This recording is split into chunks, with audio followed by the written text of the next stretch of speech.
Mesdames, Messieurs, bonsoir et bienvenue dans notre édition en version française. Sans plus attendre, tout de suite, les titres. L'homme d'affaires Mamnien Ravatoumang a été transféré à la prison de Melrose sous forte escorte policière cet après-midi. Ce mardi matin, Mam Ravatoumang a subi des examens médicaux à l'hôpital PMOC de Kondos. Le Compro Radziwiłł n'est sorti de son silence face à la déclaration de la ministre de la Justice, Fanny Rsou-Erneve, selon laquelle l'État projette d'engager des poursuites judiciaires contre Andrzej Radziwiłł pour qu'un mandat d'arrêt international soit émis à son encontre. Les Malagasy consacrent une part importante de leur revenu annuel à l'achat de services Internet. Comparé aux habitants des autres pays de l'océan Indien, le prix de 2 gigaoctets représente environ 6,3% du revenu par habitant à Madagascar. La Banque mondiale soutient une baisse du prix de l'Internet selon les déclarations de son représentant à Madagascar. Le bilan des inondations en Asie du Sud-Est et au Sri Lanka avoisine mardi les 1200 morts, alors que les services de secours sont engagés dans une course contre la montre pour venir en aide aux survivants. Particulièrement touchés, l'Indonésie tente d'acheminer de la nourriture aux sinistrés dans de nombreuses zones totalement isolées. À la une des actualités, l'homme d'affaires Mamnien Ravatoumang a été transféré à la prison de Melrose sous forte escorte policière cet après-midi. Ce mardi matin, Mam Ravatoumang a subi des examens médicaux à l'hôpital PMOC de Kondos. Il a ensuite été placé en salle d'observation dans l'attente des résultats médicaux. L'exercice s'est déroulé sous escorte policière et en présence d'agents de la Financial Crimes Commission. Defimedia.info. Destination finale pour Mam Ravatoumang, la prison de Melrose. Ce mardi 2 décembre, l'homme d'affaires y a été conduit sous forte escorte policière, accompagné d'agents de la Financial Crimes Commission. Sa journée a débuté à l'hôpital psychiatrique Brown Sequard pour un examen médical. Il a ensuite été transféré à l'hôpital Victoria, où il a subi d'autres examens avant d'être placé sous observation en salle, dans l'attente des résultats. La décision de transférer Mam Ravatoumang en prison a été prise par le tribunal de Port-Louis la veille. La police a assuré que la prison de Melrose dispose des services nécessaires pour la prise en charge des détenus malades. Mamnien Ravatoumang a fait face à une accusation provisoire d'entente délictueuse ainsi qu'à 2 chefs d'accusation pour blanchiment d'argent.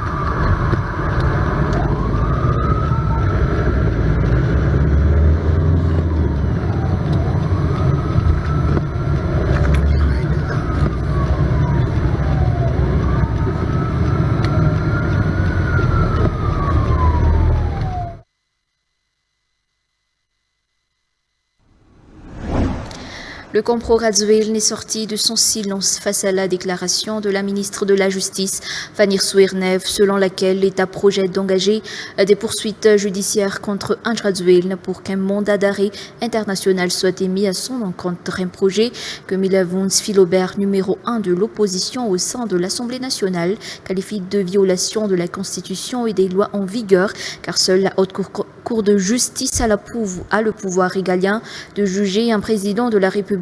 Selon ce parlementaire, ce dernier d'asséner qu'il n'existe jusqu'à ce jour aucun dossier qui peut valoir à Andrzej Radziwiłł un mandat d'arrêt international. Reportage de Ftiavana Donier, Yves Rassat. Fanny Rsou-Erneve, garde des Sceaux et ministre de la Justice, avait donné une interview au micro de RFI, un entretien pendant lequel elle s'exprimait au sujet de tous les sujets brûlants d'actualité à Madagascar, notamment la conjoncture politique actuelle, l'affaire Ravatoumang, l'affaire des Boeing 777 immatriculés à Madagascar et qui ont été retrouvés plus tard en Iran, et bien évidemment l'ancien président Andrzej Radziwiłł. La ministre avait annoncé en primeur que des procédures vont être enclenchées contre toutes les personnes ayant commis des infractions, dont Andrzej Radziwiłł. Donc vous envisagez une procédure contre l'ancien président Andrzej Radziwiłł? Bien sûr, pour toutes les personnes qui ont commis des infractions dans ce pays, il y aura des procédures qui seront ouvertes contre eux, y compris Ange Razouel. Et contre Ange Razouel, cette procédure pourrait-elle être ouverte d'ici la fin de l'année? Bien sûr, avant la fin de l'année. Et sur quelle base? Sur quel fait précis? Quand la procédure sera ouverte, vous aurez la communication là-dessus. Plus les avocats de la défense savent moins longtemps à l'avance, moins ils peuvent se défendre. D'accord. Et préparer leurs alibis. Donc je ne peux pas vous dire sur quelle base on va les inculper avant d'entamer la procédure. C'est sûr qu'ils vont être poursuivis, mais on ne peut pas vous dire là tout de suite sur quelle base. Ceux du camp d'Ange Razouel, quant à eux, se sont dit étonnés de cette déclaration qu'a faite la ministre de la Justice sur Radio France Internationale à entendre le député Milavundi Philobert, élu à Mbouvoumé et non moins 7e vice-président de l'Assemblée nationale. Ce projet de mandat d'arrêt international contre le président Ange Razouel, annoncé par la ministre de la Justice, nous a étonnés. L'émission d'un mandat d'arrêt contre un individu signifie qu'il y a un dossier ou une poursuite judiciaire en cours contre cette personne au niveau du tribunal, avait soutenu le député Milavundi Philobert. Et pourtant, à notre connaissance, il n'existe aucun dossier de ce genre, de même qu'il n'y a pas de plaignant, selon ses déclarations devant la presse ce jour. Le numéro 1 de l'opposition à l'Assemblée nationale d'assigner que seule la Haute Cour de justice a le pouvoir régalien de juger un président de la République, comme le stipule la Constitution. Un projet de mandat d'arrêt international contre Ange Razouel constitue une violation de la Constitution et des lois en vigueur, selon ses dires. Les députés pro-Razouel sont donc contre cette tentative d'émission illégale d'un mandat d'arrêt international contre leur porte-faignant. Le député Milavundi Philobert de rappeler qu'un projet d'émission de mandat d'arrêt international doit impérativement passer au niveau de l'Assemblée nationale. Les Malagasy consacrent une part importante de leurs revenus annuels à l'achat de services Internet comparé aux habitants des autres pays de l'océan Indien. Le prix de 2 gigaoctets représente environ 6,3% du revenu par habitant à Madagascar. À titre de comparaison, ce taux ne s'élève qu'à 2% à Maurice et à 0,8% aux Seychelles. La Banque mondiale soutient une baisse du prix de l'Internet selon les déclarations de son représentant à Madagascar lors d'une rencontre avec la presse aujourd'hui. Récit de Abraham Razaf et Arfedi Rakoutmanald. Les Malagasy doivent consacrer 6,3% de leur revenu annuel pour acheter 2 gigas d'Internet, selon les chiffres publiés par la Banque mondiale. Ce coût reste élevé par rapport aux tarifs pratiqués dans les autres pays de la région de l'océan Indien. À Maurice, le prix de 2 gigas équivaut à seulement 2% du revenu par habitant. Aux Seychelles, ce taux descend jusqu'à 0,8%. La Banque mondiale soutient la baisse du prix de l'Internet d'après son représentant à Madagascar.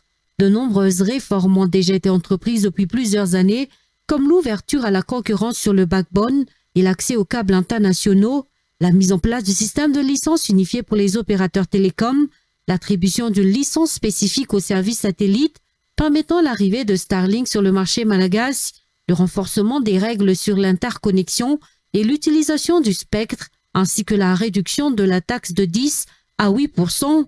La Banque mondiale observe déjà une baisse progressive du prix de l'Internet depuis 2021. Si 2 gigas équivalait encore à 16,4% du revenu annuel cette année-là, ce taux est désormais descendu à 6,3% en 2024, mais il devrait encore diminuer. C'est la protection des consommateurs. Donc je pense que le gouvernement est en train de réfléchir à comment voir et à voir comment en fait le mettre en œuvre de manière beaucoup plus efficace pour profiter, pour mieux baisser les prix. Ce qu'il faut savoir pour nous, c'est que en fait il n'y a pas un seul décret qui agit sur le coût. C'est tout un dispositif, c'est tout un mécanisme à mettre en œuvre pour baisser le coût. Et naturellement, c'est aussi des discussions à avoir avec les opérateurs et avec les consommateurs pour que ce soit win du côté du gouvernement, win du côté des opérateurs et win pour le consommateur. Pour rappel, cette baisse annoncée avait suscité des tensions entre le gouvernement et les fournisseurs d'accès. Hier, le ministre du Développement numérique a affirmé que le différend était désormais réglé et que les prix commençaient à baisser cette semaine. Pour l'instant, une seule offre semble aller dans ce sens, 1000 milliards pour 1 giga, mais uniquement de 23h à 5h du matin. À l'Assemblée nationale, les députés poursuivent leurs efforts pour porter à 15% la part du budget national alloué à la santé publique. Selon le président de la commission de santé auprès de l'Assemblée nationale, les efforts qui sont intensifiés d'année en année. Selon ce dernier, à titre de rappel, les 85% du budget destiné à la vaccination à Madagascar sont encore financés par les partenaires internationaux. Néanmoins, l'État malagasy est engagé à contribuer à ce budget. Elisa Herman. 85% du budget alloué à la vaccination à Madagascar sont encore financés par les partenaires internationaux. Jusqu'à présent, selon les dires du président de la commission santé au niveau de l'Assemblée nationale. Cette commission déploie d'ailleurs des efforts considérables pour augmenter la part du budget destiné à la santé publique à 15%. Néanmoins, le gouvernement malagasy s'est dit prêt à contribuer à ce budget comme il a été décidé en Conseil des ministres. De nombreuses lacunes doivent encore être comblées en matière de santé publique à Madagascar, notamment en ce qui concerne les infrastructures, le recrutement du personnel de santé ainsi que sur le plan de l'administration en général. À l'Assemblée nationale, les députés poursuivent leurs efforts pour porter à 15% la part du budget alloué à la santé publique d'après les dires du président de la commission santé au sein de cette institution. Passons maintenant aux actualités internationales. Le bilan des inondations en Asie du Sud-Est et au Sri Lanka avoisine mardi les 1200 morts alors que les services de secours sont engagés dans une course contre la montre pour venir en aide aux survivants particulièrement touchés. L'Indonésie tente d'acheminer de la nourriture aux sinistrés dans de nombreuses zones totalement isolées. Reportage de France 24. Et saisissante. Sur ces images satellites, les rues de la capitale du Sri Lanka, Colombo, autrefois verdoyantes, ont totalement disparu sous l'eau noire et boueuse. Les dégâts sont considérables. Ici aussi, sur l'île de Sumatra, à l'ouest de l'Indonésie, la boue dense et envahissante s'est incrustée à des kilomètres à la ronde. Cet habitant est un miraculé. Quand cela s'est produit, j'ai été emporté par le courant, puis les maisons se sont effondrées au-dessus de moi. Mon cou était coincé par du zinc qui était tombé d'en haut. Ensuite, ma maison s'est effondrée et j'ai été emporté sous les décombres. Maintenant que l'eau s'est retirée, l'heure est aux recherches de survivants et au nettoyage. Mais l'ampleur de la tâche est immense. Le Sri Lanka a déjà déclaré l'état d'urgence et appelé à l'aide internationale depuis plusieurs jours, un appel entendu par le Premier ministre indien Narendra Modi. L'Inde continuera d'apporter tout le soutien nécessaire dans le cadre de l'opération Sagar Bandhu en cours pour les efforts de secours et de sauvetage et restera aux côtés du Sri Lanka dans les jours à venir. De son côté, l'Indonésie, pays le plus touché, n'a toujours pas demandé d'aide de l'étranger malgré la pression populaire.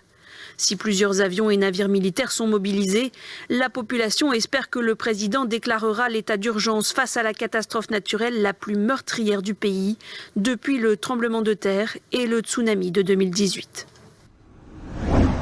Ainsi s'achève notre édition en version française. Rendez-vous à 19h30 pour la version malagasy. À tout de suite.